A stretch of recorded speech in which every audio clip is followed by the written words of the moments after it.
Dear Papa Dudut, magandang araw po sa lahat. Ako nga pala si Bambi, 22 years old. Lumaki sa pamilyang nakasanayan na ipinapasa sa mga anak ang responsibilidad ng kinabukasan ng lahat. Hindi lang pala kinabukasan kundi pati na rin ang mga utang ng mga magulang. Walang pwedeng umangal na anak. Ito ang batas na dapat naming sinusunod.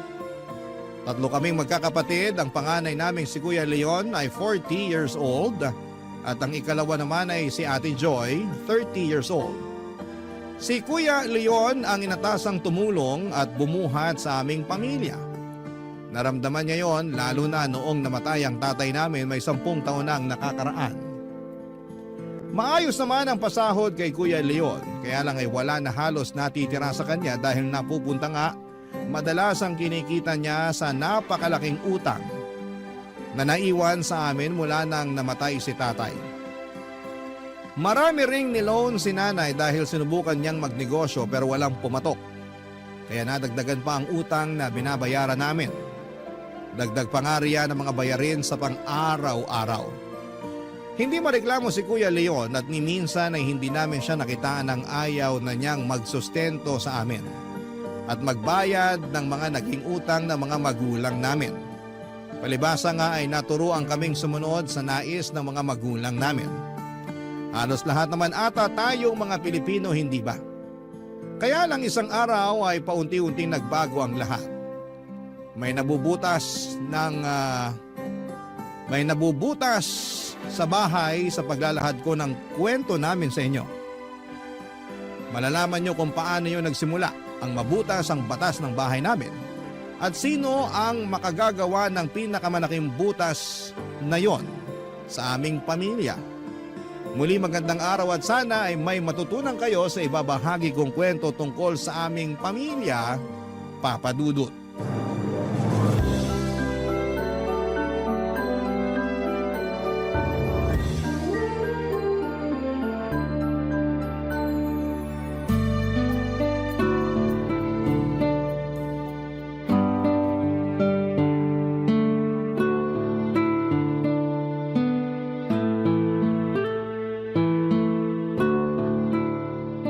Bambi, pakihilot mo nga mamaya tong likuran at tiyan ko pagkatapos natin maghapunan.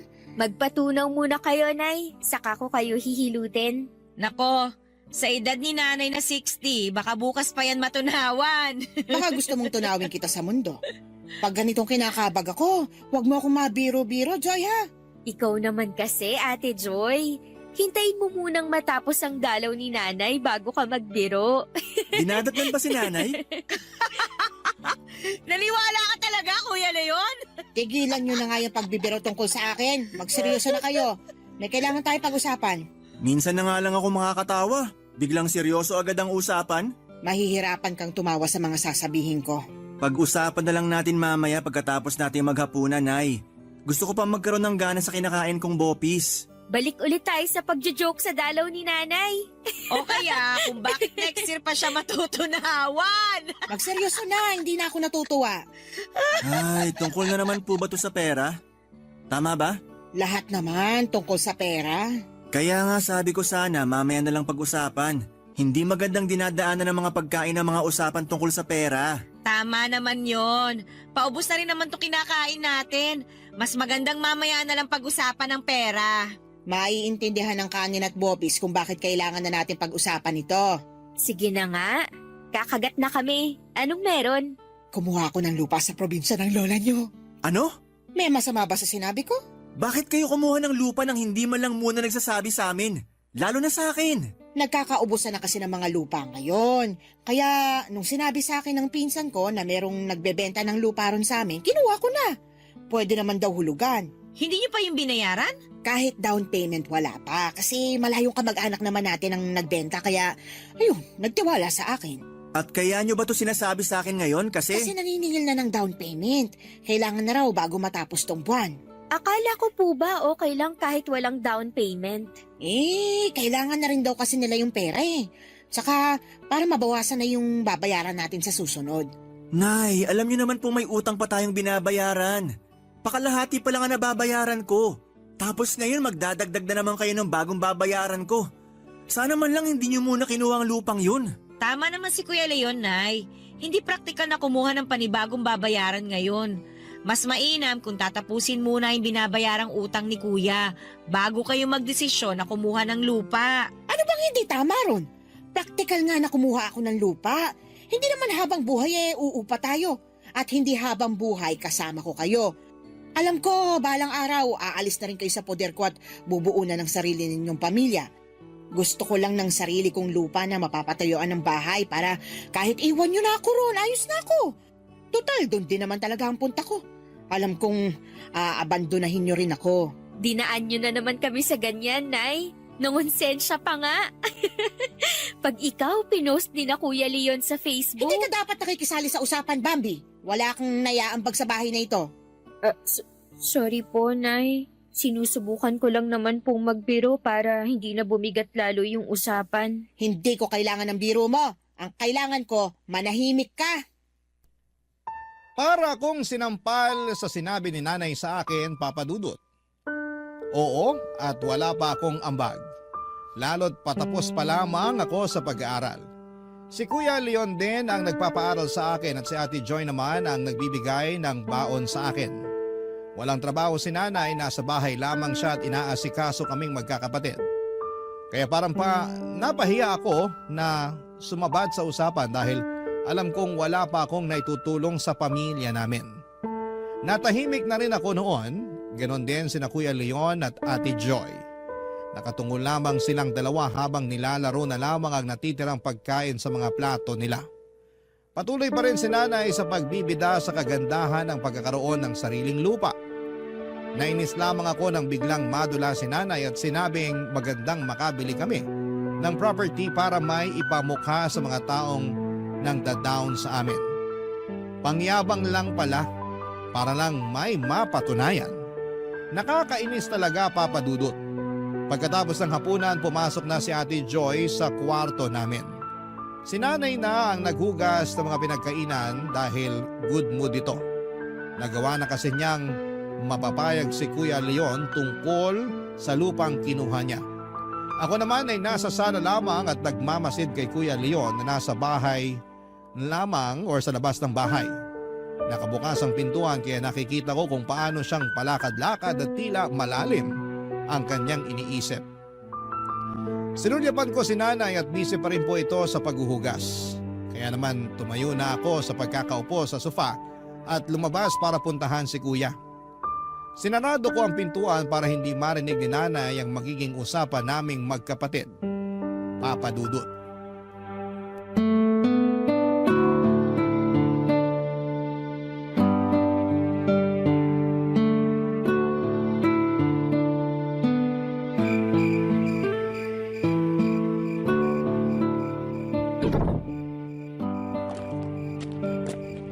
Kuya? Bambi, bakit nandito ka sa labas? Hindi ka pa ba matutulog? Wala naman pong pasok bukas. Ikaw, bakit nandito ka pa sa labas? Mga ganitong oras, naghihilig ka na dapat.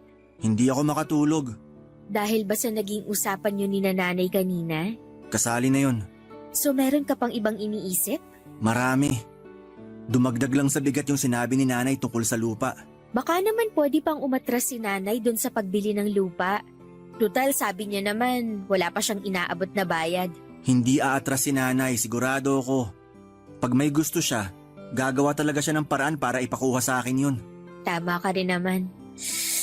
Ay, ang nanay talaga, hindi na nadala. Alam namang malaki pa ang utang natin. Mabuti nga kahit papano nag-aabot si Joy sa akin. Kung wala siya, hindi ko na alam kung paano mapagkakasya ang sahod ko para sa ating lahat. Sorry kung wala akong maiambag, Kuya Leon, ha?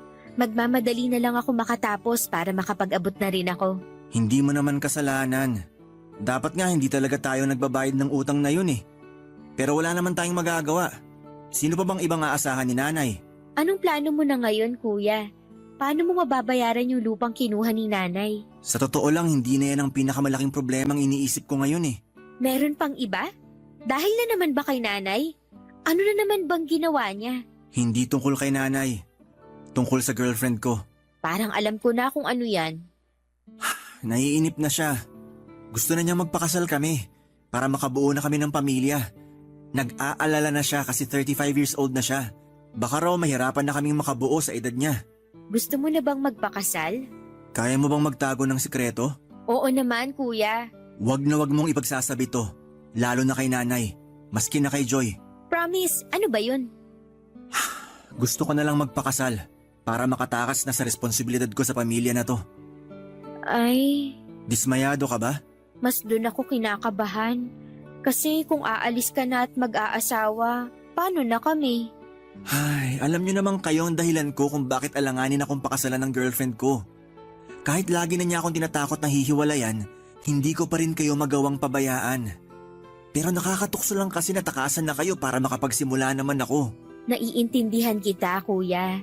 Hindi naman kasi biro tong pagsalo mo sa amin. Pero mahal ko kayo, kaya hindi ko kayo mabibitawan agad. Kapag nagpakasal na kayo, tutulong ka pa rin ba sa amin? Gagawa ko ng paraan. Mababawasan nga lang ang may aabot ko. Ay, paano mo kaya mapapaliwanag yan kay nanay? Kasi sigurado ko, hindi niya tatanggapin na babawasan mo ang iaabot sa amin. Lalo't kumuha na siya ng dagdag na babayaran. Ipapaliwanag ko sa kanya sa susunod. Aayain mo na talaga ang girlfriend mo na magpakasal? Sasabihan kita. Medyo nagdadalawang isip pa rin naman ako eh. Natatakot pa ako sa responsibilidad.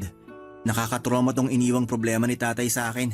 Tapos magdadagdag pa si nanay ng bubuhatin mong bayarin sa susunod. Nakakatrauma ang mga magulang natin. Ay, ano kaya ang pakiramdam na mapunta sa mga magulang na hindi inaasa sa mga anak ang kapalaran nila?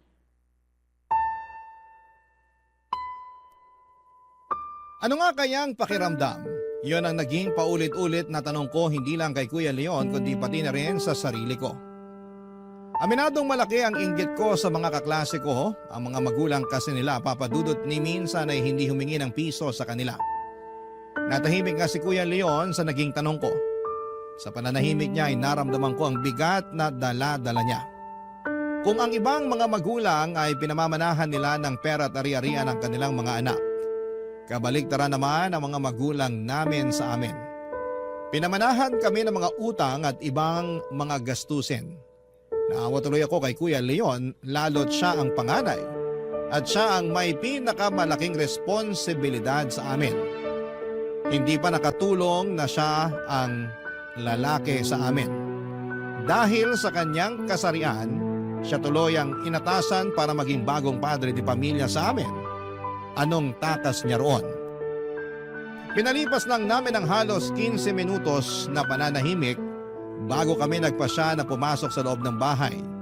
Nadatnan namin si nanay na nakikipag-usap sa kanyang cellphone.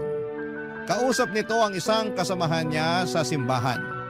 Pinagmamalaki niya na niregaluhan siya ni Kuya Leon ng lupa sa probinsya. Napailing na lamang kaming pareho ni Kuya sa mga narinig namin. Nagpasya na lamang kaming pumasok na lamang sa mga kwarto namin. Hanggang sa mga kwarto namin ay dinig namin ang pagbibida ni nanay sa mga tinatawagan niyang kakilala. Tuwang-tuwa siya sa lupang ipapaako niya kay Kuya Leon. Naaawa naman ako sa panganay namin lalo't alam kong sa aming dalawa.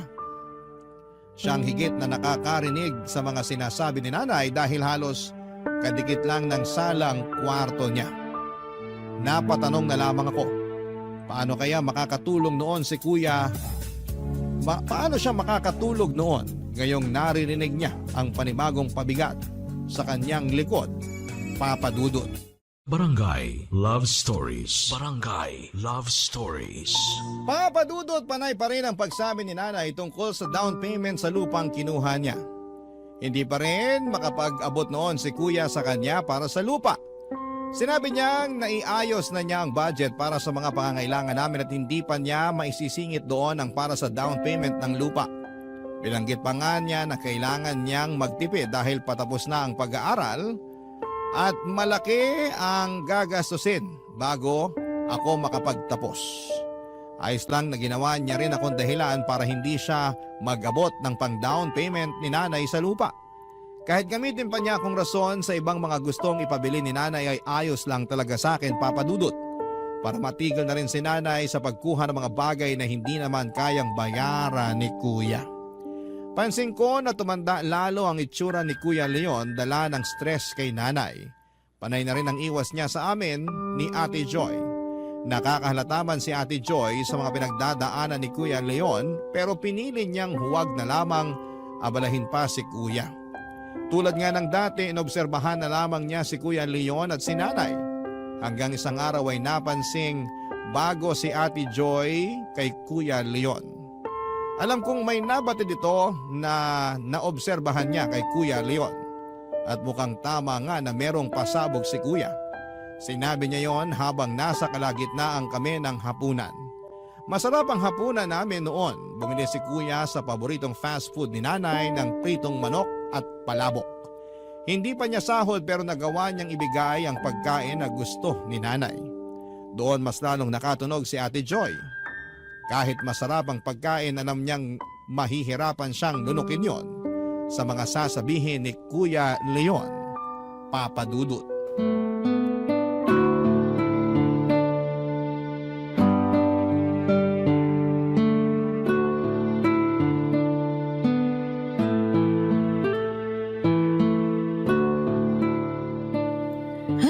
Mabuti naman at nakatikim ulit ako ng paborito kong pritong manok. Ang sarap ng gravy. Ang sarap ihalo sa palabok. Iba talaga ang timpla ng fast food na yun, ano? Enjoy na enjoy ka riyan, Naya. Oo naman. Paminsan-minsan lang bumili si Kuya Leon mo ng pagkain sa labas. Ang kuripot kasi. Gusto lagi na magluto na lang ako. Hindi naman kasi praktikal na palagi tayong bibili sa fast food. Tsaka hindi maganda sa kalusugan nyo. Nirason pang kalusugan ko ayaw mo lang talagang pasiyahin ang tiyan ko. Bihira mo nga itong gawin, Kuya Leon ano bang meron? Grabe naman. Iniisip mo bang may iba akong motibo? Nung last time na nilibre mo kami ng pagkain sa labas, binalita mo sa amin na may girlfriend ka na. Ay, naalala ko yan. Nag-away pa tayo nun, Leon.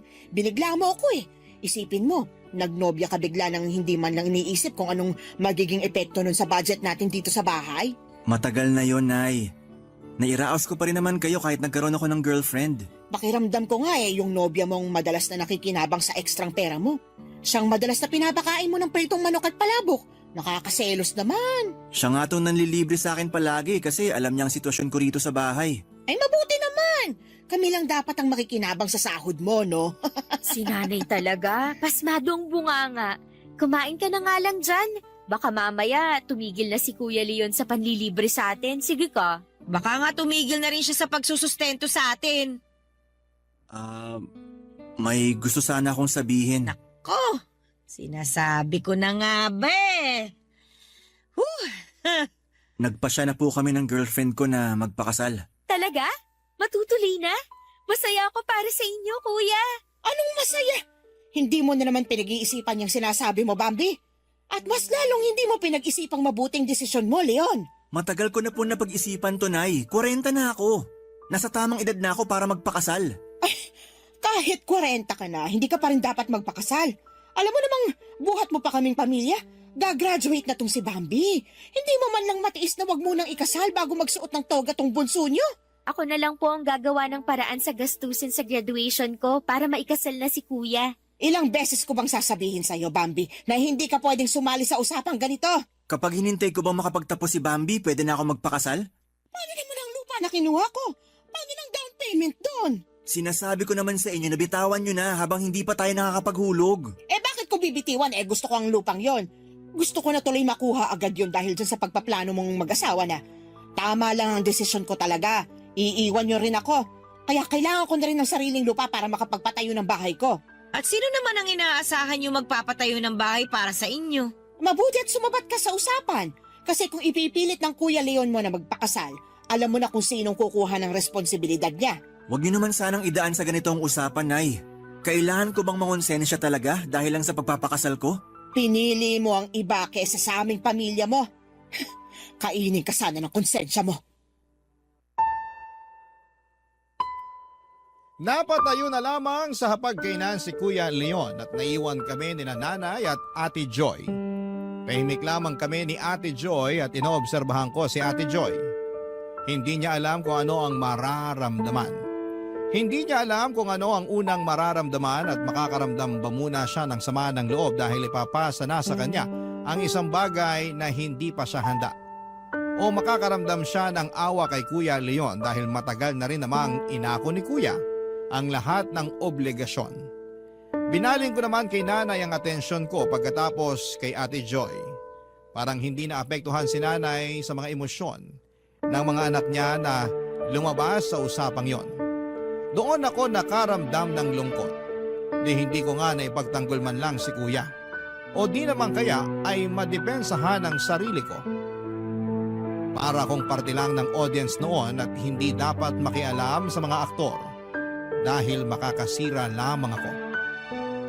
Nawala na rin ako ng gana sa kinakain at nagpaalam na ako para tapusin ang assignment ko. Sinundan na rin ako ni Ate Joy papasok sa kwarto at naiwan si Nanay na nilalantakan pa rin ng palabok at pritong manok. Sa paglipas pa nga ng mga araw at linggo, biglang nagpasya si Kuya Leon na magsama na sila ng karelasyon niya. Kinabiglan naming lahat yon. Ibig sabihin mas mapapaaga ang pagkaputol ng sustento niya sa amin. Doon ko nga mas lalong nakita ang problemang itsura ni Ate Joy. Ang problemadong mukha niya, wala na siyang kawala. Alam niyang siya na ang susunod na aako sa responsibilidad sa pamilya. Nang tuluyan na ngang makaalis si Kuya Leon, si Ate Joy ang nagpatuloy sa pagbabayad ng mga gastusin sa bahay at sa mga utang namin. Nakiusap siya kay Nanay na huwag munang magbibigay ng down payment sa lupang kinuha niya dahil naninibago pa ito sa pagbabayad ng mga gastusin sa bahay. Pumayag man noon si Nanay sa kahilingan ni Ate Joy ay kita pa rin naman sa kanya na masama ang loob nito. Mabuti na nga lang daw at malayong kamag-anak ang pinagkuhanan ni Nanay ng lupa kaya hindi pa rin yon binigay sa iba kahit na hindi pa kami nakakapagbayad. Sa paglipas ng mga buwan, nanlibre si Ate sa paboritong fast food ni Nanay. Alam ko na ang susunod na mangyayari, Papa Dudut.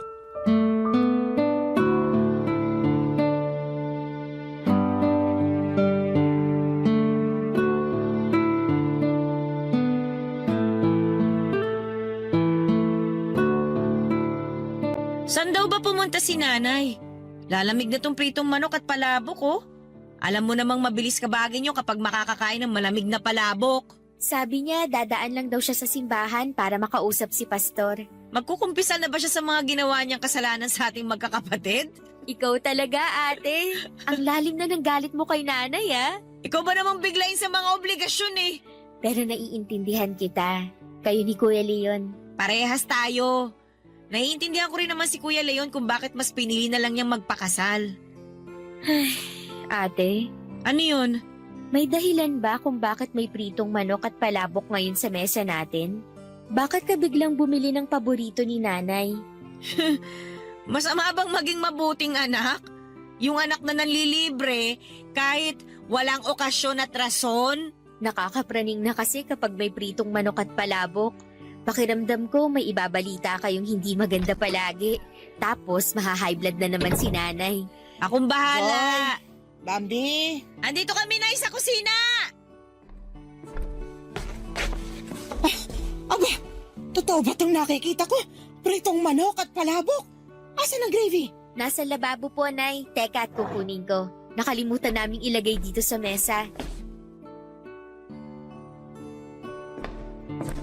Oh, heto na po ang gravy. Mainit-init pa yan. Ang init nga ng gravy. Maganda to sa sikmura ko. Mabilis ako matutunawan. Ay, ano bang okasyon? Bakit biglang may paganito? Wala naman, Nay. Nag-crave lang ako bigla sa pritong manok at palabok. Kaya na tayo. Naku, ingat ka riyan sa cravings na yan, Joy, ha? Yung anak ng kasama ko sa simbahan, nag-crave daw ng peanut butter at saging. Kinabukasan, nalaman na buntis na pala. Akala mo cravings lang. May bata na pala sa tiyan. Ang lala. Kaya ikaw, Bambi, subukan mo lang na mag-crave bago ka gumraduate. Lagot ka talaga sa akin. Katakot naman yung pagbabanta nyo. Para kayong mangangalkal ng tiyan. Hindi po ako magpapabuntis, Nay. Kalmahan niyo lang.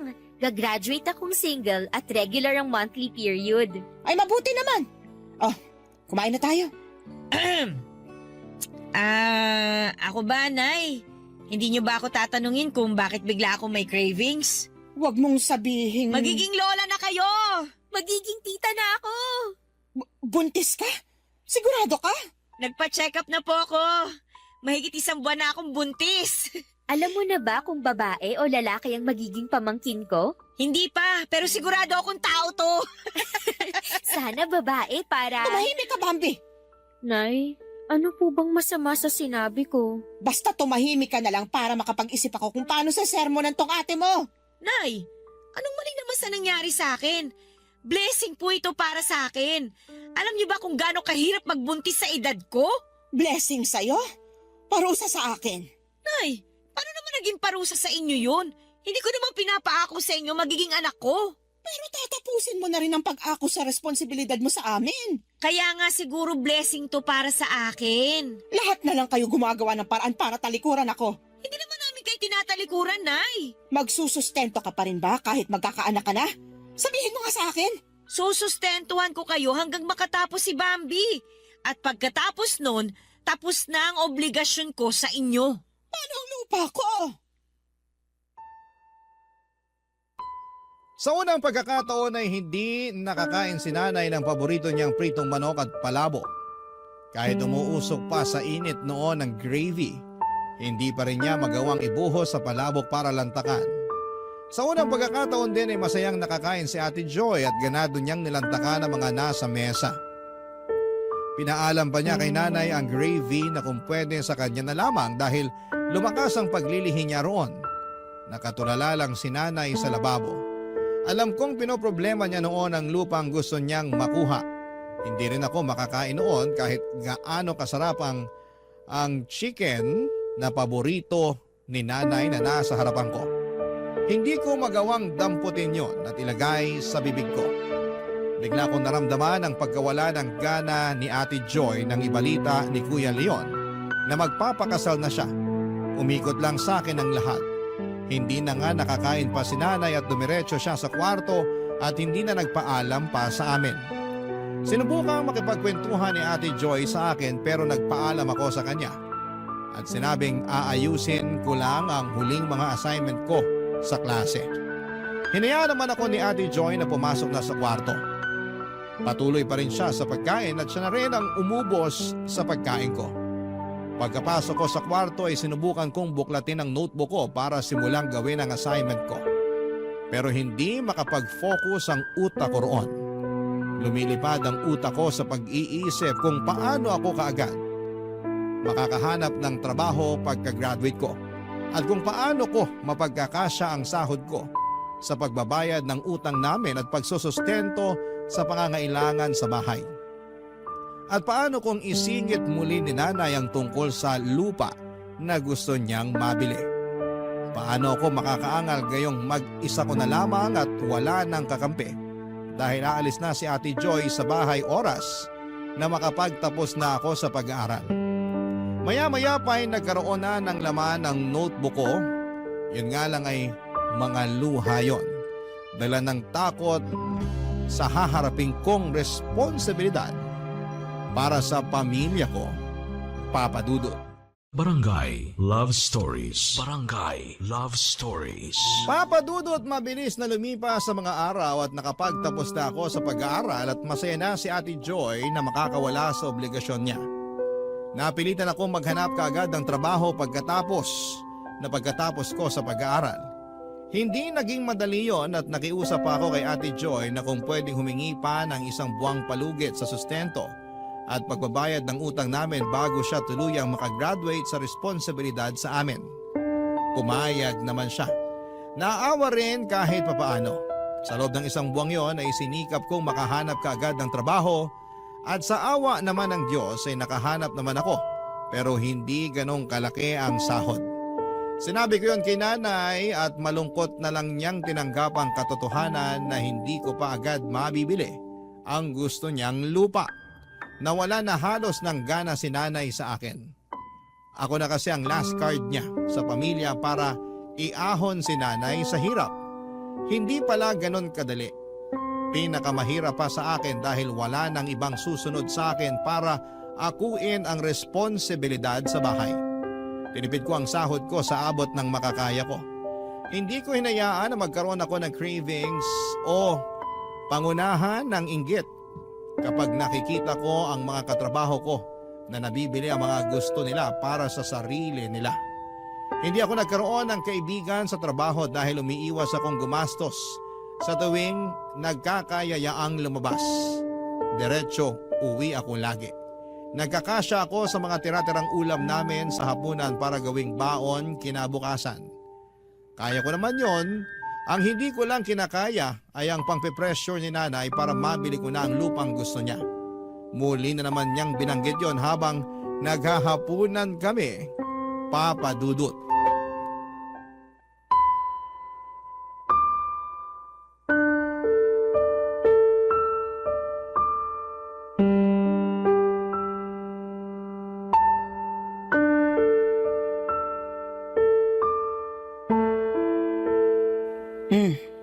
May balita na ba kina Ate Joy at Kuya Leon mo? Hindi pa sila nagre-reply nung last na kinumusta ko sila sa Facebook. Mukhang nakalimot na. Hindi naman po siguro. Busy lang din talaga.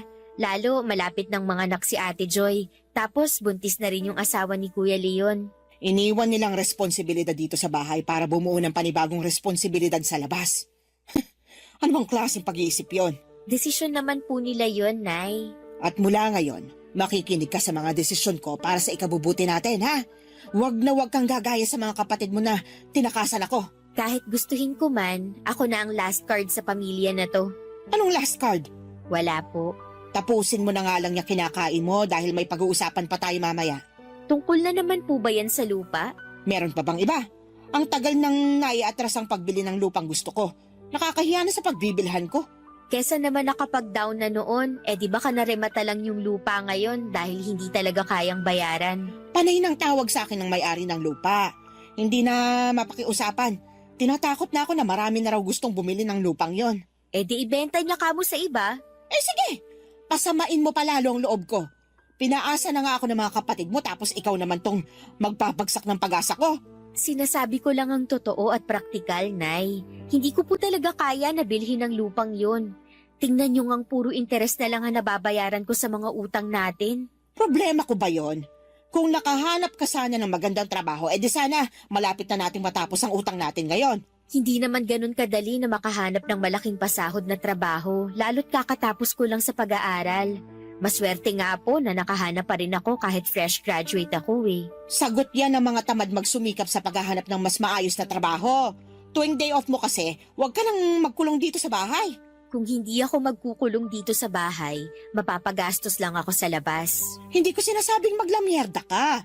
Ang gusto kong puntuhin, gamitin mo ang day off mo sa paghahanap ng sideline o di kaya paghahanap ng mas magandang trabaho para makalipat ka na agad.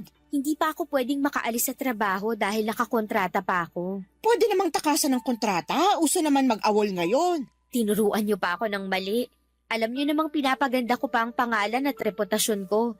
Tapos papayuhan niyo ako ng ganyan? Wala nang pupuntahan ng magandang reputasyon ngayon, Bambi. Lagi niyong sinasabi na maging praktikal at wais. Bakit hindi mo ngayon gawin? Bakit hindi ka maghanap ng mas mataas magpasahod na trabaho para maiwan mo na yung bulok mong trabaho ngayon? Hindi kasi ganun kadali, Nay. Kailangan ko pa ng experience. Maganda pa rin tong trabaho ko para pangdagdag pabango sa resume ko kapag umalis na ako ron. Ang tigas din ang ulo mo. Mana kayo ng mga kapatid mo sa tatay niyo. Kung bakit naman kasi siyang naunang mawala rito sa mundo, sana ako na lang para hindi na ako nakakaranas ng hirap sa mga anak ko. Huwag namang magsalita ng ganyan, Nay. Nakakawalang gana sa pagkain eh. Sinasabi ko lang ang nararamdaman ko, walang mali rito. Tatahimik na lang po ako para matapos na tong pagtatalo natin. Kung kailan gusto na kita magsalita, saka ka biglang mananahimik. Samantalang dati, panay ang sabat mo sa amin ng mga kapatid mo kahit hindi naman hinihingi ang opinion mo. Nay, mag-usap na lang po tayo mamaya, okay lang po ba? Gusto ko sanang ma-enjoy tong pagkain.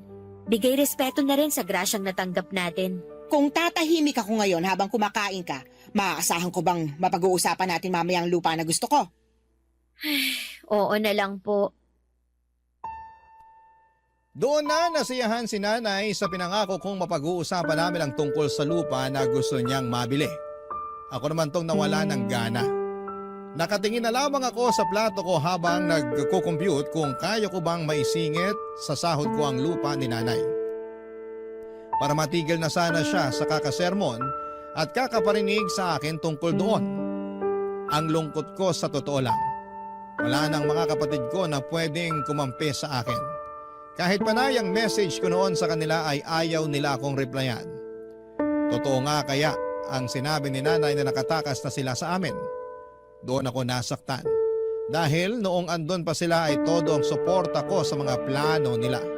Kahit natakot ako sa mga biglang pagdedesisyon nila na umalis na sa bahay. Panakitaan ko pa rin sila ng pangunawa.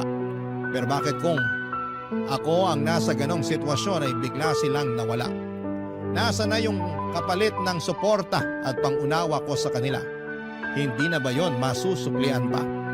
Nagpatuloy lamang ako sa buhay kahit gaano pa yon kahirap sa akin. Halos ayoko nang umuwi pa ng bahay tuwing natatapos ang trabaho ko dahil ayokong harapin si nanay na panayang pangungonsensya dahil hindi ko siya mabigyan ng magandang buhay. Sa akin napunta lahat ng sama ng loob ni nanay at wala akong mapag-abutan noon dahil kaming dalawa na lamang ang nasa bahay. Napagod na akong kumustahin at magpasaklolo sa mga kapatid ko. Hanggang isang hapon, nagulat na lamang ako nang bigla silang dumating sa bahay. Wala noon si nanay dahil nasa simbahan pa ito. Mukhang sinadya nilang pumunta kung kailan hindi nila maaabutan ang aming ina, Papa Dudut.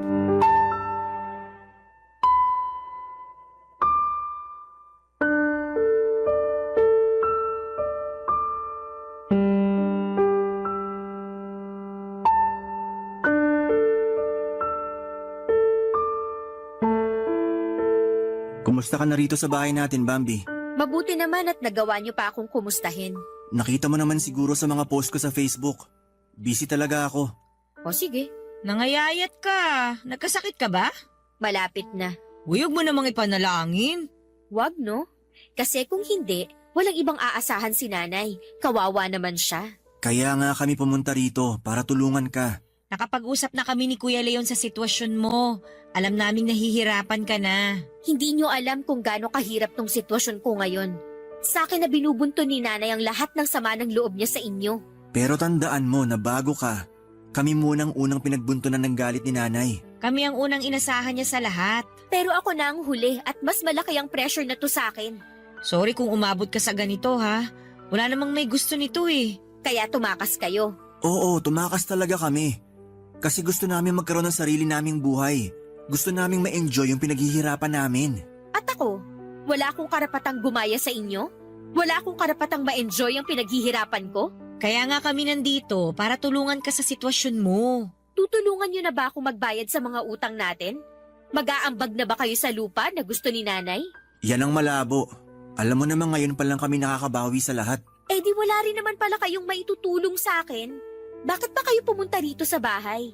Bakit niyo pa sinabi na tutulungan niyo ako? Matutulungan ka namin sa ibang paraan. Tulad ng ano? Mamadaliin na namin to bago dumating si nanay. Ano nga ang gagawin? Tulad ng ginawa namin. Gusto niyong magpakasal ako? Magpabuntis? Eh wala nga akong oras para magkaroon ng karelasyon. Natatakot pa nga akong magpaligaw kasi baka makihati ako sa gastos kapag nakipag-date ako. Makakaisip pa tayo ng paraan bukod sa mga ginawa namin. Gusto niyo na rin ako makatakas dito? Nakokonsensya man kami kay nanay, pero mas nakokonsensya kami sa'yo. Ngayong binanggit niyo yan, nakokonsensya na naman ako. Pigilan mo kung gusto mong makalaya rito. Ate Joy, hindi ganun kadali yun. Araw-araw akong pinapalamo ng konsensya ni nanay dahil sa pag-iwan niyo sa amin. Sa tingin niyo, hindi pa namamahay ang konsensya sa puso ko? Ganyan din naman ang ginawa sa amin ni nanay noon. Pero iba ang kaso ngayon. Kasi ako na tong pinakahuling aako sa obligasyon ng pamilya.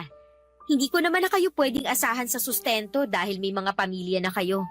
Nanalo na kayong makatakas dito. At ako, kahit makatakas ako rito, paano si nanay? Iwan mo! Alam kong hindi naging ganon karesponsable si nanay sa atin. Pero nanay natin siya. Wala na siyang ibang aasahan, wala siyang trabaho. Saan siya kukuha ng panggastos para sa sarili niya? Paano niya mababayaran ang utang natin? Paano ang pangarap niyang mag-retire sa probinsya? Hindi ako handang ipagkait yun sa kanya. Nilamon ka na nga ng panggi-guilt trip ni nanay. Sigurado ka bang ayaw mong matulungan ka namin makatakas dito? Kasi kung aalis ka rito, paniguradong mapipilitan si nanay na maghanap ng trabaho para sa sarili niyang pangangailangan. Kung yung utang natin, pwede namang takasan na rin yun. Hindi naman na nila hahabulin si nanay dahil matanda na siya. Baka kampihan pa siya ng mga pulis kapag sinumbong siya. Naisip ko nga rin yan. Basta magpapakalayo-layo lang tayong magkakapatid. Hindi na makakahabol ang pinagkakautangan ng pamilya natin. Kahit si nanay lang ang mahabol nila, wala rin naman sila magagawa kung walang pambayad si nanay eh. Marami namang gumagawa ng ganito. At saka isa pa, sino namang magbabawal sa atin na hindi yun gayahin? Sa naulit na pagkakataon ay natahimik ako sa usapan naming pamilya. Ang kinaibahan lamang noon, ako ang nagdesisyon na manahimik at hindi dahil pinilit ako. Hindi kasi ako makapaniwala sa mga narinig ko sa mga kapatid ko. Kaya talaga nilang masikmura na iwanan si nanay at hayaan na ang utang namin. Oo, totoo hindi naman kaming magkakapatid ang nangutang doon pero ang utang na yon ay dahil sa kagustuhan naming madugtungan pa ang buhay ni tatay. Kaya gumawa si nanay ng paraan para makautang para pangbayad sa ospital. Pero hindi nga rin talaga kinaya ng katawan ni tatay at ang pagninegosyo noon ni nanay ay para panimula noon na umahon. Pero minalas lang talaga kaya napunta sa wala ang mga inutang niya para doon. Nagdiskusyon pa sina Ate Joy at Kuya Leon ng ilang sandali. Hindi ako nakisali sa kanila at ang dami nilang naisip na pwedeng paraan para makatakas ako sa obligasyon. Pero nawalan ako ng gana na makisali sa kanila. Napansin nila ang pananahimik ko at sinabi nilang lumabas muna kami at kumain sa paboritong fast food ni nanay. O-orderan daw nila ako ng pritong manok at palabok. Libre na raw nila para makakain naman daw ako ng masarap. Ipagti-take out din nila si nanay para maibalita ko na rin daw ang plano ko na kumalas sa obligasyon. Kampante sila na makakapag-isip sila ng magandang dahilan para tuluyan kong abandonahin si nanay. Hindi pa rin ako umiimik. Inayaan ko lamang silang magsalita at nang matapos ang usapan ay inasahan nila na may mapipili na akong rason para talikuran ang obligasyon sa pamilya namin. Hindi na nila ako hinatid pa uwi pero tinutuon nila na pinag-take out ako ng pritong manok at palabok para kay nanay. Nakapatong lamang yon sa aking hita at ramdam ko ang init ng mga pagkain yon habang lulan ako sa jeep. Pagkarating ko sa bahay, masaya akong sinalubong ni nanay. Pinakita ko sa kanya ang dala-dala kong pritong manok at palabok. Natuwa naman siya. Sabay kaming kumain at sa kalagitnaan ng usapan ay binalita niya sa akin na kinuha siyang tagapaglinis sa simbahan at maayos naman daw ang pasahod. Matutulungan na raw niya ako sa pagbabayad ng utang namin at sa tulong ng Diyos. Sana raw ay makapag-ipon siya para sa lupang pangarap niya.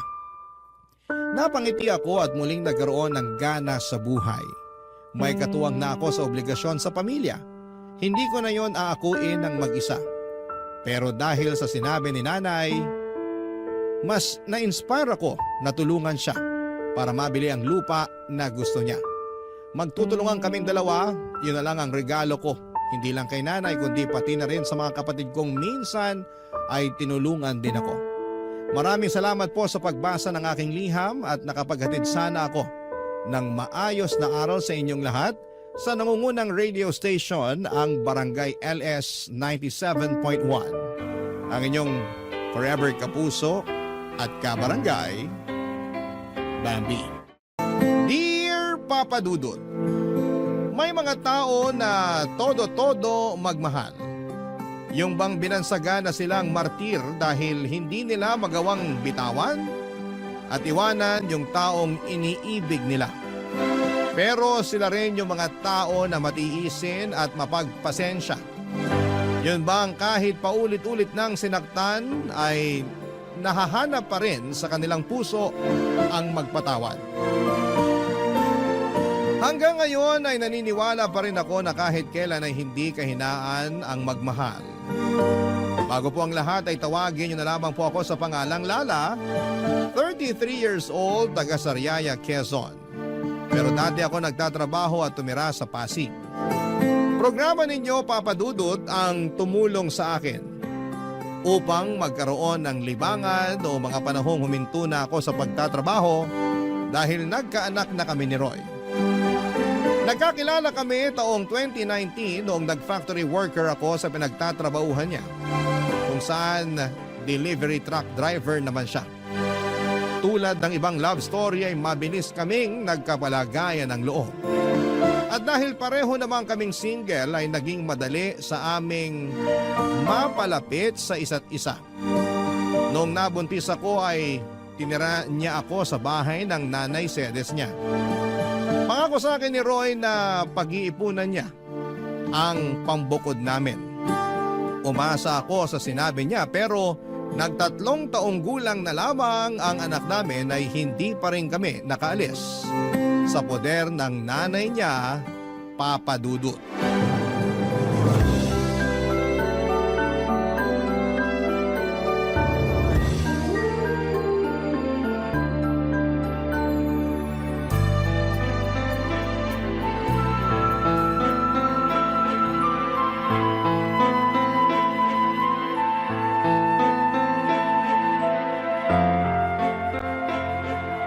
Nay, alam niyo na pala na may babae si Roy pero kinukonsinti niyo pa.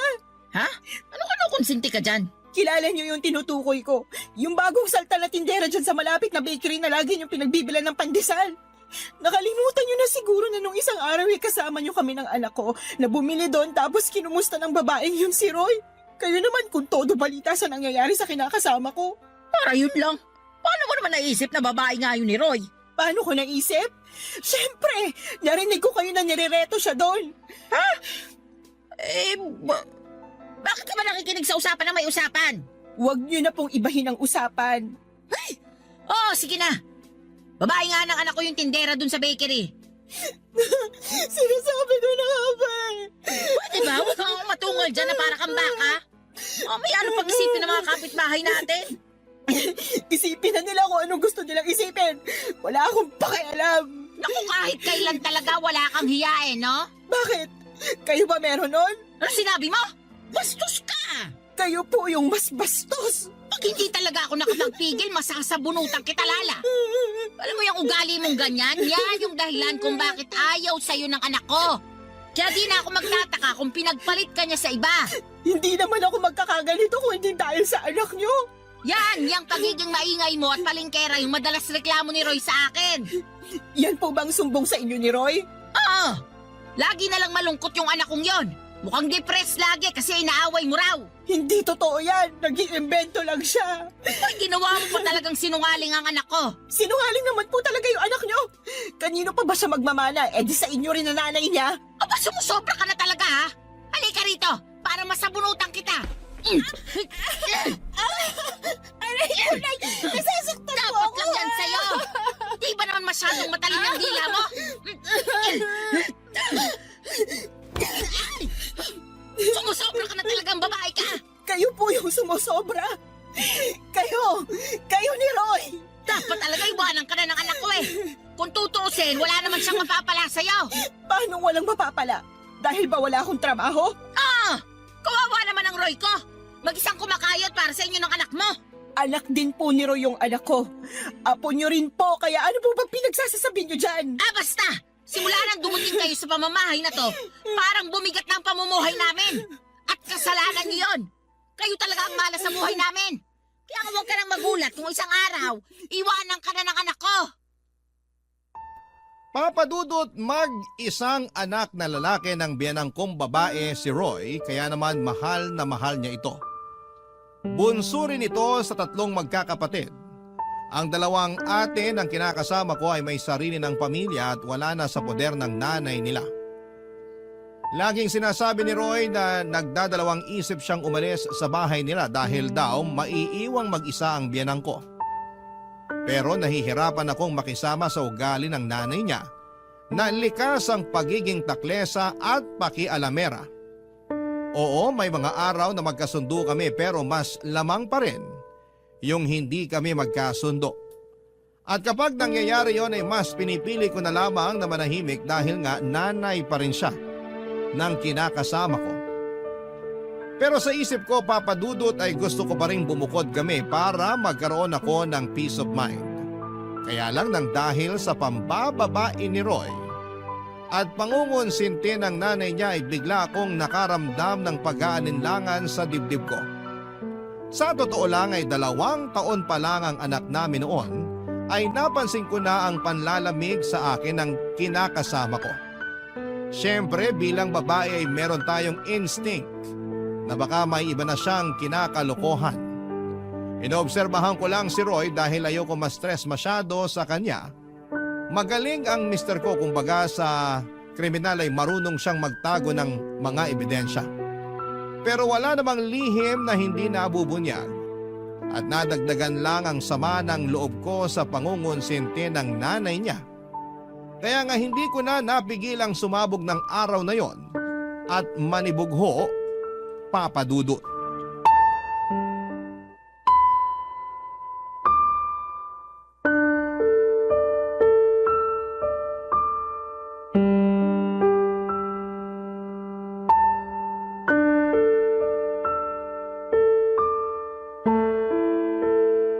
Oh, yan lang sinweldo namin. Ano to? Anong ano yan? E di sweldo namin. 500? Bakit ito lang? Magagawa ko kung yan lang. Baka nakakalimutan mo na marami akong loan. Malamang kinaltas na dyan. Hindi ako naniniwala sa'yo. Patingin ang payslip mo. Ayoko nga. Anong ayaw mo? Wala na. Tinapon ko na. Roy naman, napakaliit nito. Alam mo namang may sakit yung anak natin, di ba? Akala ko ba magaling na siya? Hindi naman tumalab yung halamang gamot na pinainom ng nanay mo sa kanya. Hindi nawala yung lagnat niya. Natatakot na ako baka kung ano ng sakit ng anak natin. Masyado ka namang OA. Ayos lang yung anak natin. Paano magiging ayos? Pabalik-balik nga yung lagnat niya. Tsaka, ako pa talaga yung OA, ha?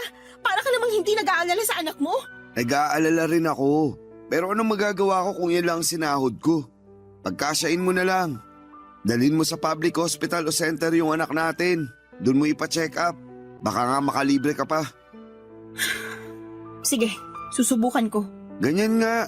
Subukan mo rin manghingi ng libreng gamot. Malamang bigyan ka rin doon. Oh, ano pang binubuntong hininga mo dyan? Akala mo ba hindi na ako nakakahalata? Nakakahalata sa ano ba? Na palagi na lang kakarampot yung perang binibigay mo sa amin ng anak ko. Anak naman ng teteng. Di ka ba nakinig? Sabi ko, kaltasan ngayon. Kaya yan na lang natira. Ang sabihin mo, binigay mo yung pera mo dun sa babae mo. Ha? Ano bang pinagsasasabi mo dyan? Kunwari ka pa. Akala mo yata hindi ko alam na naglalandian kayo ng tindera dun sa bakery na laging pinagbibilan ng nanay ng pandesal. Oh, paano naman tayo napunta dun? Huwag mo akong gawing tanga. Wisit naman, Lala. Ano bang iniiyak-iyak mo? Nakuha mo ba akong tanungin alam mo naman sa sarili mo yung dahilan? Araw-araw na lang na ginawa ng Diyos na pinararamdam mo sa akin na hindi mo na ako mahal. Pero alam mo yung mas masakit?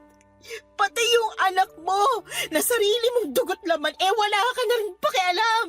Pwede ba? Pagod ako ha. Galing na nga ako sa trabaho oh.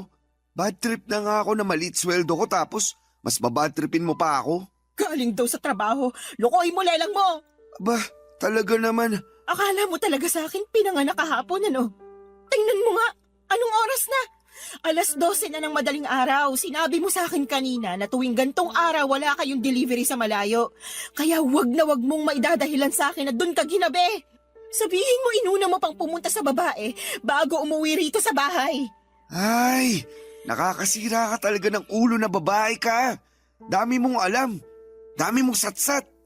Bakit? Dahil ba 500 lang binigay ko sa'yo? Isa na rin yun sa mga dahilan. Ewan ko sa'yo. Buti pa matutulog na ako. Taga, hindi ba tayo tapos mag-usap, Roy? Ayaw na kitang kausap. Kainis ka. Ikaw pa talaga may ganang mainis? Malamang. Pagod na nga yung tao tapos sinermonan mo pa. Di ka na lang magpasalamat may inabot ako sa'yo. Meron pa naman tayong makakain hanggang sa susunod na sweldo ko. Masyado ka lang talagang mapaghanap.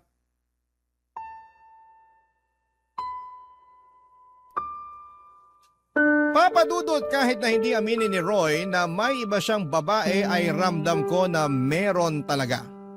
Lalo pa na sumasala na siya sa pagbibigay sa amin ng anak niya. Ang totoo ay hindi yon ang unang pagkakataon na kulang ang perang ibinibigay sa akin ni Roy.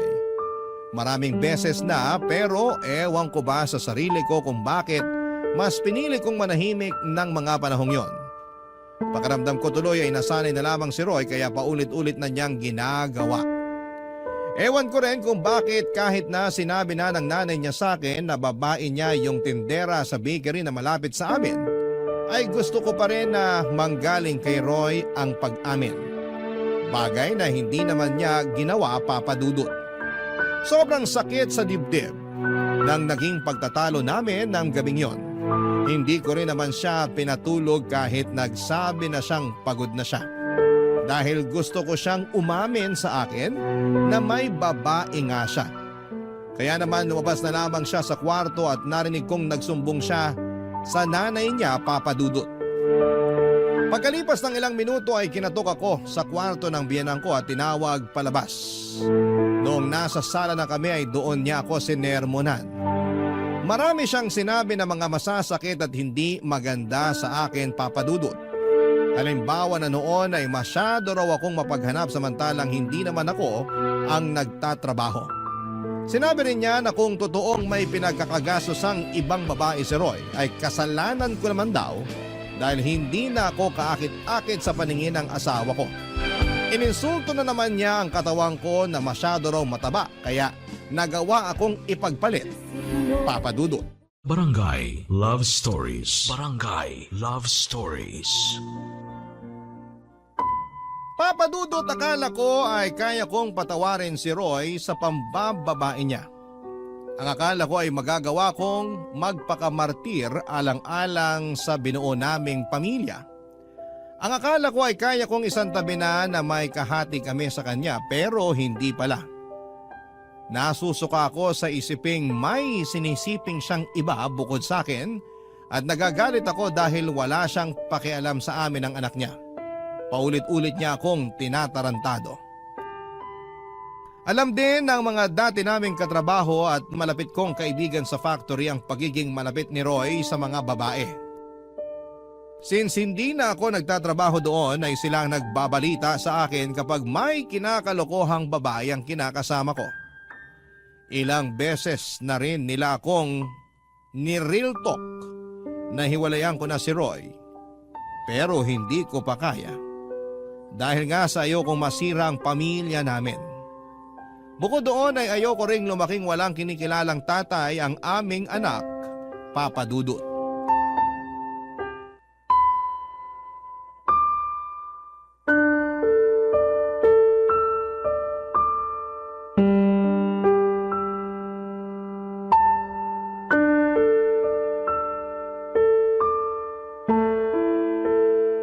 Lala, masahiin mo nga yung likod ko. Sakit na eh. Busy ako. Anong busy? Tulog naman anak natin. Ano pa bang gagawin mo? Marami. Magsasampay pa ako ng mga damit natin. Akala ko naman tapos ka na maglaba. Hindi pa. Kasi pinakain ko pa't pinatulog yung anak natin. Mabuti sana kung tinutulungan mo ko kaso hindi naman. Pagod ako. 6 na araw kaya ako nagtrabaho. Ngayon na nga lang day off ko, patutulungin mo pa ako sa'yo sa paglalaba. Oh, edi sana ikaw na lang muna nagpakain sa anak natin. Sana tapos na ako sa pagsasampay. Bakit ko gagawin yun? Pagod nga ako. At trabaho ng mga babae yun. Alam mo ikaw? Oh, ano na naman? Wala. Balik na ako sa pagsasampay. Sandali lang. Masahiin mo muna likod ko. Hindi ka ba nakakaintindi? Magsasampay pa nga ako ng mga labahan natin. Naiintindihan ko naman. Pero pwede bang mamaya na lang?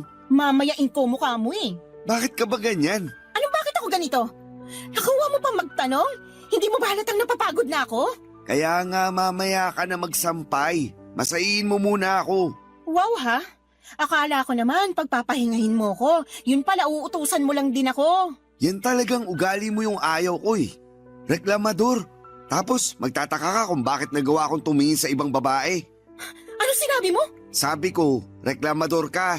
Kung ako reklamador, ano ka pa? Tsaka kapal din ang apog mong sabihin sabihin na kasalanan ko kung bakit ka tumingin sa ibang babae? Oh, edi inamin mo rin sa akin na may iba ka nga. Akala ko alam mo na. Bintang ka pa nga ng bintang sa akin nun. Hindi bintang yon. Inamin mo na nga, di ba? Ibig sabihin totoo. Oo, naisip ko lang na wala na akong dapat itago pa. Saka di naman tayo kasal eh. May karapatan akong tumingin sa iba. Kasi wala naman akong pananagutan sa'yo. Ano? Naririnig mo ba yung sarili mo? Walang pananagutan sa akin eh, may anak tayo, Roy! Oo, pero magkakaanak na rin kami ni... Ano sinabi mo? Pwede bang kumalma ka muna? Nakakagulat ka naman eh. Bigla-bigla kang sumisigaw. Right ko! Bakit ka ba nangahampas? Tanong-tanong ka pa eh, kulang pa nga yung pangahampas ko sa'yo. Tsaka kapal na mukha mong sabihin sa akin na nabuntis mo yung kabit mo. Nakakadiri ka. Ano sa palagay mo dapat na maging reaksyon ko, ha? Matuwa ako? Magpa-party ako at ipaglatag ka ng red carpet kasi magkakaanak na kayo ng kalantari mo? Hindi naman, pero... Alam mo, ayoko na. Ha? Anong ayaw mo na? Ayoko na ng ganitong buhay kasama ka. Pagod na ako kung alam mo lang. Hindi ito yung klase ng pagod na madadaan sa tulog. Papahinga, wasak na ako dahil sa ginagawa mo sa akin. Kung makapagmalaki ka pa, na kaya ka tumingin sa iba ay dahil sa pagiging reklamador ko, kapal mo talaga, Roy. Saan ka pupunta? Wala ka na doon. Basta, aalis na kami ng anak mo sa pamamahay na to. Lala naman, huwag mo naman gawin sa akin to. Bakit hindi? Hindi mo naman na kami mahal eh. Saka sabi mo magkakaanak na kayo ng babae mo. Eh di doon ka na. Congratulations sa inyo ah. Uy, seryoso ba talaga yan? Iiwanan niyo ako ng anak natin? Correction, anak ko lang. Simula sa araw na to, hindi mo na sa anak. Hindi ka na niya tatay. Hindi mo na rin ako live-in partner dahil tapos na tayo. Papadudot galit na galit ako kay Roy nang malamang kong nabuntis niya ang kalantari niyang babae. Pakiramdam ko ay dobling beses niya akong pinagtaksilan. At hindi ko naisip na meron pa palang mas ilalala ang kaya niyang gawing pananakit sa akin. Ang sama-sama niya, Papadudot. Durog na durog ako ng mga panahong yon at iyak ako ng iyak. Pero alam ko na wala na rin naman akong magagawa pa. Yun ang naging hudyat para magkalakas ako ng loob na makipaghiwalay kay Roy. Alam ko na mas priority talaga niya ang pambababae niya kesa sa amin ang anak niya, Papadudot. Ilang taong ko ring pinagtiisan ang hindi pagiging mabuting padre de pamilya at provider ni Roy. Dagdagan pa ng pangungonsinti ng nanay niya na sobrang perpekto sa mga ginagawang kabalbalan ni Roy, Papadudot. Ayoko na. Pagod na ako. Sinagad na ni Roy ang pasensya ko kaya naman mabilis akong nag-alsa baluta ng araw na yon at umuwi kami ng anak ko sa bahay ng Mama Berta ko na nasa Quezon Province. Buti na lamang kahit paano ay may naitabi akong perang pamasahe pero kinapos pa rin yon. Kaya nagpasundo na lamang ako kay Mama sa terminal ng bus, Papadudot.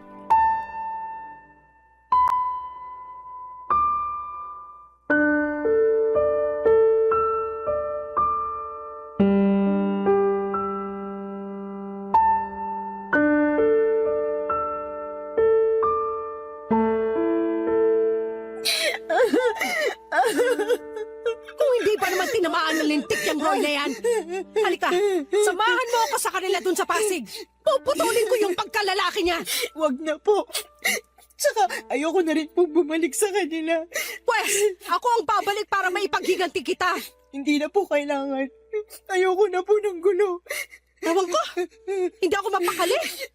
Gusto kitang ipaghiganti. Sobrang sama ng ginawa ng Roy na yun sa'yo, nak. Tapos pati nanay niya kinukonsinti siya. Ako talaga naman. Opo, hinahayaan niya ng babae yung anak niya. Pinalalabas na kasalanan ko kasi marami raw akong pagkukulang. Papalatan ko sila ng buhay mag-ina eh. Kailan pa nila ginagawa yan sa'yo? Matagal ko na pong nararamdaman na may babae si Roy. Pero nito lang sa umamin at ang masahol pa, nabuntis na raw niya. Matagal na pala pero tiniis mo lang. Ayoko lang kasing masirang pamilya namin eh. Ayokong mawalan ng tatay ang anak ko. Mas mabuti pang lumaki na walang kinikilalang tatay yung anak mo. Kesa meron nga pero nuknuka naman ang katarantaduhan. Buti naman natauhan ka na, Lala. Kaya nga po. Mali ko lang kasi pinatagal ko pa. Hinayaan ko dahil umaasa ako na sa huli. Kami pa rin ang anak niya yung pipiliin niya. Hindi niya kayo deserve ng anak mo. Kaya tama lang na iniwan mo ng lalaking yon. Magsama sila ng babae niya. Pero kung may pagkakataon lang talaga, gusto ko siyang bigyan ng kaliwat kanang sampal at sisikmuraan ko rin para magtanda. Pag nakasali nanay niya, papangahan ko. Manaman eh. O bakit? Magaling kaya ako manuntok? Alam ko po, pero hindi na kailangan. Sabi ko nga po, ayoko na bumalik sa kanila. Karma na lang po bahala na maghiganti para sa amin ng anak ko. Sa bagay, naniniwala pa naman ako dyan sa karma. Yung bang kapag gumawa ka ng masama, doble o triple na masamang karma rin babalik sa'yo? Buti na lang talaga naisipan mo ng hiwalayan ng manlolokong yun. At umuwi kayo rito ng apo ko. Kasi welcome naman kayo rito sa bahay. Salamat, Ma. At sorry din dahil ang tanga-tanga ko. Dapat noon ko pa ginawa na makipaghiwalay kay Roy. Hindi na sana ako nasaktan ng gusto. Hayaan mo na. Nangyari na eh. Tsaka sabi mo ayaw mo namang masirang pamilya nyo. Ayaw mong mawalan ng tatay yung anak nyo. Ibig sabihin, nilaban mo. Pero si Roy talaga yung may diferensya rito. Kulang yata sa bakuna yung taong yun eh. Pareho sila ng nanay niya may pagkasintu-sinturin. Pag naligaw talaga yun dito sa Quezon, makakatikim mo sa akin ng suntok sa muka. Paawat na po kayo. Hindi ko lang matanggap na ginano nilang kaisa-isang anak ko. Yun ay kinagagalit ko. Sana naiintindihan mo. Wala namang magulang na naghahangad na masaktan ng iba mga anak nila. Naiintindihan ko po kayo. Kaya lang bilang anak, ayoko naman na mapahamak kayo sa kagustuhan yung maipaghiganti ako laban sa kanila sakaling mag-cross ulit yung landas namin. Pero sana, wag na talaga kahit kailan. Sana nga. Naniniwala naman ako sa iyo na kaya mong itaguyod ang anak mo eh. Kakayanin ko po. Oo naman. Malakas ka. Matapang kang babae. Ako kaya nanay mo. Tsaka nandito lang kami ng tatay mo para tulungan kang bumangon. Papadudot mabait si Mama at ang kinakasama niya na tinuring ko na rin parang tunay na ama. Dahil hinayaan nila kami ng anak ko na magstay sa bahay nila. Matagal na panahon na rin simula nang umalis ako sa Sariaya para hanapin ang kapalaran ko sa Maynila. Doon ako nakapagtrabaho at nakapagrenta ng maliit na apartment bago ko nakilala si Roy. Wala akong kapatid at wala rin namang anak ang mama ko sa tatay-tatayan ko at tanging pagtitinda lamang ng mga gulay at prutas sa may tabing kalsada ang pinagkakabalahan nila. Kaya naman masayang-masaya sila dahil umuwi kami ng anak ko. Sa paglipas ng mga araw ay sinabi ko sa sarili ko na gusto ko na lang mag-focus sa pag-move on kay Roy at intindihin ang anak ko. Kaya nga kahit masakit, mahirap at nakakatakot ay sinimulang kong umusan. Butit nandyan ang mama ko na handang umalalay sa akin at sa loob nga lang ng isang buwan ay unti-unti ko nang naibabalik ang dati kong pagkatao. Nasinira at winasak ng dati kong kinakasama, Papa Dudut. Barangay Love Stories. Barangay Love Stories. Papa Dudut, mabilis na lumipas ang 2 buwan. Masasabi ko na gumanda na ang disposisyon ko sa buhay at oo, nandun pa rin yung kirot at panghihinayang para sa pangarap kong pamilya na kasama si Roy. Pero iniisip ko na lamang na baka hindi talaga kami ang tinadhana para sa isa't isa. Sa kasabi rin ni Mama, mas mabuti na maghiwalay kami kesa habang buhay akong mag-suffer. Nakasama siya. Feeling ko kasi ay mamamatay talaga ako sa konsumisyon sa dati kong kinakasama, Papa Dudut. Bukod sa pag-aalaga sa anak ko ay tumutulong ako kina Mama at Papa sa pagtitinda. Masaya ako dahil nagkaroon ako ng bagong pag-asa sa buhay matapos ng pinagdaanan kong kabiguan. At kapag naiisip ko ang karanasan kong yon, ay natatawa na lamang ako sa sarili ko dahil hinayaan kong mamalagi ako ng matagal sa ganong klase ng sitwasyon. Pero sa bagay, nagmahal lang naman ako at kahit kailan ay hindi yon kahinaan o kasalanan. Kaya lang isang araw ay nakatanggap ako ng tawag sa cellphone mula sa isang unknown number. Hindi ko na sana sasagutin pero nasagot ko pa rin, Papa Dudut. Ganon na lamang ang gulat ko nang ang nanay ng dati kong kinakasama na si Roy ang nasa kabilang linya. Binalita niya sa akin na may sakit daw ang anak niya at kailangan nito ng tulong at pag-aalaga ko. Pinababalik nila ako sa bahay nila sa Pasig pero hindi ako pumayag, Papa Dudut. Binabaan ko ng cellphone ang nanay ni Roy at makaraan lang ang 3 araw ay gulat na gulat ako nang pumunta siya sa bahay namin sa Sariaya, Quezon.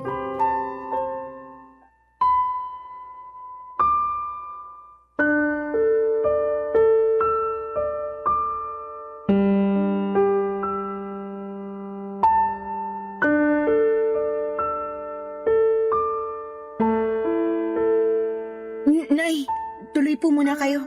Kala ko hindi mo na ako papapasukin dito sa bahay niyo. Tagal mo akong tinitignan sa harap ng pinto eh. Pasensya na po, nagulat lang ako. Siguro hindi mo akalain na makikita kita, no? Ganun na nga po. Maupo po muna kayo, ikukuha ko kayo ng juice. Ay, hindi na kailangan. Wala rin naman akong planong magtagal pa rito sa bahay niyo. Lala, may bisita ka pala? Ay ma, kayo pala. Ikaw ang nanay ni Lala? Oo. Eh ikaw, sino ka? Ako si Sedes, nanay ni Roy. Roy? Yung manloloko?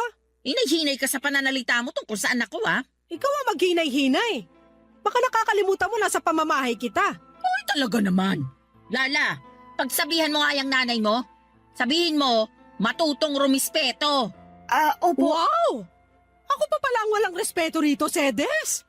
Baka nakakalimutan mong ikaw at ang magaling mong anak ang hindi rumispeto sa anak kong si Lala. Akala mo ba hindi ko alam ang panloloko ng anak mo sa anak ko? At pati na rin pangungunsinti mo sa kalokohan ng Roy na yon. Ano sinasabi mo?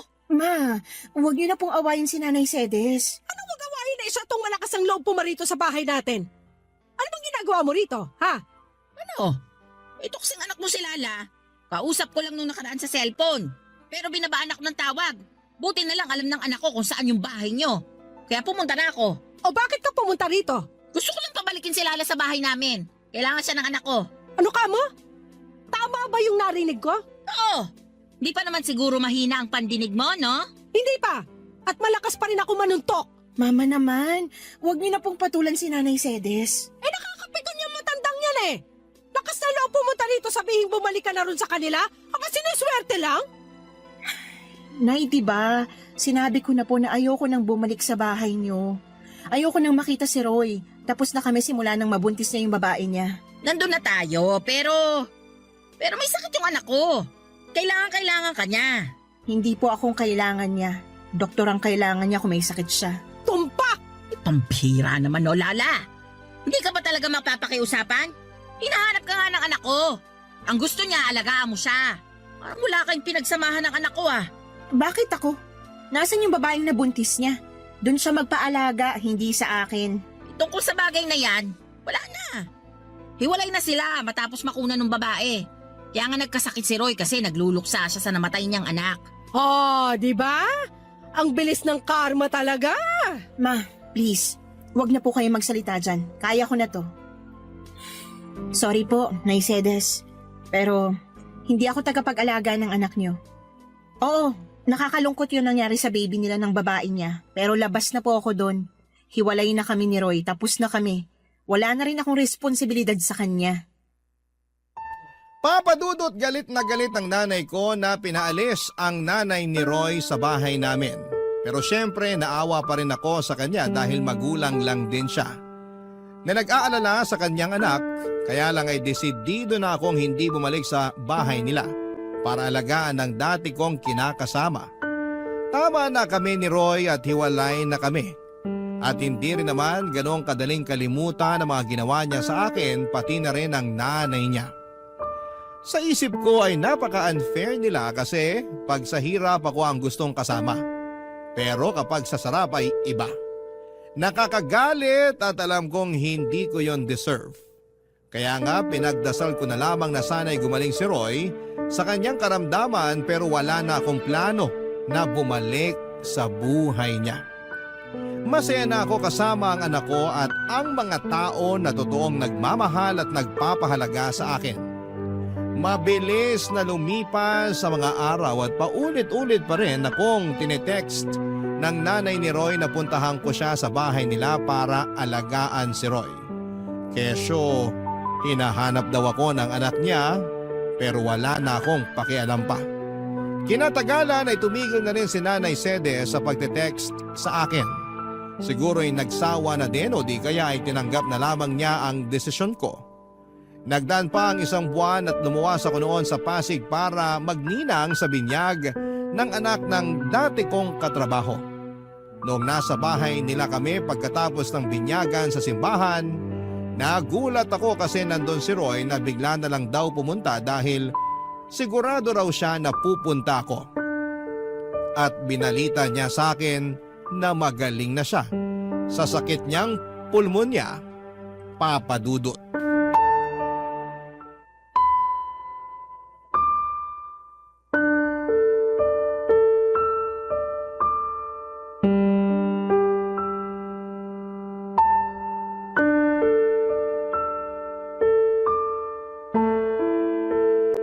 Alam mo, panira ka ng araw eh. Sorry na. Surihin mo mukha mo. Nagpunta ako rito para makita mga dati kong katrabaho, hindi ikaw. Alam ko naman yun pero ito na lang yung paraan na naisip ko para makausap ka. Hindi mo na rin kasi sinasagot yung mga text at tawag namin sa'yo ni nanay. Ay, sorry ha. Hindi ko na rin natatanggap. Nakablock na kayo sa akin. Ang kulit nyo kasi mag-ina eh. Hindi mo na ba talaga kami mapapatawad? Yung nanay mo, napatawad ko na. Pero ikaw, hinding-hindi. Lakas ng tama mo, no? Nakuha mo pa talagang itanong sa akin ang bagay na yan? Umaasa pa rin kasi ako na magkakabalikan tayo. Siraan na lang ang tuktok ko pag binalikan pa kita. Pero may anak tayo. May karapatan pa rin ako sa bata. Hindi ka naman nagpakatatay sa anak natin eh. Ayaw mo nga na alagaan siya, di ba? Dami mo pa nung dahilan, kesyo pagod ka. Nagawain ko yun kasi babae ako. Nakakapikong ka na. Kaya nga nagbabagong buhay na ako. O, ano gagawin ko sa pagbabagong buhay mo? Lala naman. Huwag mo naman gawin sa akin to. Gagawin ko kung anong gusto kong gawin. Ikaw nga, ginawa mo lang din noon yung gusto mo eh. Alam ko naging siraulo ako. Alam ko marami akong pagkukulang sa inyo ng anak natin. Pero pinagsisisihan ko na yun lahat. Hindi mo na ba ako pwedeng patawarin? Hindi mo na ba ako pwedeng bigyan ng pangalawang pagkakataon? Binibigay lang ang pangalawang pagkakataong sinasabi mo sa mga taong deserving. Pero ikaw, hindi ka kasama sa mga taong yon, Roy. Huwag ka nang umasa na makikipagbalikan pa ako sa'yo dahil matagal na tayong tapos. Maawa ka naman sa akin oh. Naawa ka ba sa akin nung niloko mo ako? Naawa ka ba sa akin nung pinagmukha niyo akong pangit ng nanay mo para lang makonsinti ang pambababae mo? Hindi naman, di ba? Kaya sabihin mo, bakit ako maaawa sa'yo? Mabuti pa umalis ka na. Lala naman, huwag mo akong paalisin. Anong wag paalisin? Eh, hindi ka naman imbitado rito. Tsaka sinisira mong araw ko, nakakainis ka na. Gusto ko lang naman mag-sorry sa'yo. Wala nang magagawa yung sorry mo, hindi na ako makikipagbalikan sa'yo. Gusto mo bang lumuhod ako? Ano? Sige, luluhod ako. Tumayo ka nga dyan, nakakahiya ka. Wala akong pakialam kahit na nakakahiya pa tong ginagawa ko. Pero desperado na ako. Gusto kong magkabalikan tayo. Gusto kong magsimula ulit tayo ng panibagong buhay. Gusto ko na ulit magpakatatay sa anak natin. Tumayo ka na dyan, sabi eh. Tatayo lang ako kapag pumayag ka ng bumalik sa akin. Di wag kang tumayo dyan. Bahala ka sa buhay mo. Iwanan na kita. Sandali lang! Roy, napipit ko na talaga ako sa'yo ah. Isa pang pangungulit mo sa barangay na tayo mag-uusap.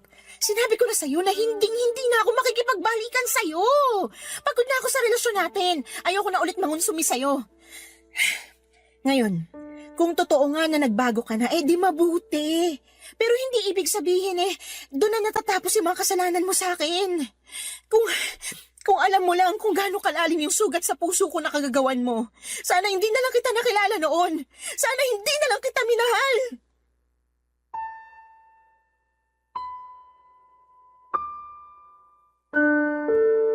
Papadudot kitang-kita ko ang matinding lungkot sa mga mata ni Roy nang marinig ang mga sinabi ko. Pero wala na akong pakialam pa. Tinalikuran ko na siya at bumalik sa bahay ng katrabaho ko. Nakita ko naman na umalis na rin siya kaya kahit papaano ay napanatag na ako. Kaya lang ay aminado ako na hindi ko na-enjoy ang araw na yon dahil sa pag-eksena ng dati kong kinakasama. Bukod doon ay nanginginig pa ang katawan ko sa engkwentro namin. Pero wala akong pinagsisihan na tinanggihan ko ang pakikipag-ayos niya sa akin. Kung noong nagkasakit siya ay nagawa ko siyang tiisin. Alam ko sa sarili ko na magagawa ko ulit yon. At hanggang sa kasalukuyan ay masaya ako sa desisyon kong tuluyang makipaghiwalay na sa kanya, Papa Dudut. At ang huling balita ko ay nag-resign na raw siya sa pabrika na pinagtatrabahuhan niya. At hindi ko na alam kung ano na ang nangyari sa buhay niya. Basta sa ngayon ay focus na lamang ako sa sarili ko at sa aking anak. Maraming salamat po, Papa Dudut, sakaling mapili po ninyong basahin ang istorya ng buhay ko. Sana po'y kinapulutan po ito ng aral at inspirasyon ng mga kabarangay natin na huwag manatili sa mapang-abusong relasyon. Matuto tayong piliin ang ating sarili. Huwag tayong magpakamartir. God bless po sa inyong istasyon and more power, Papa Dudut. Ang inyong forever kapuso at kabarangay, Lala.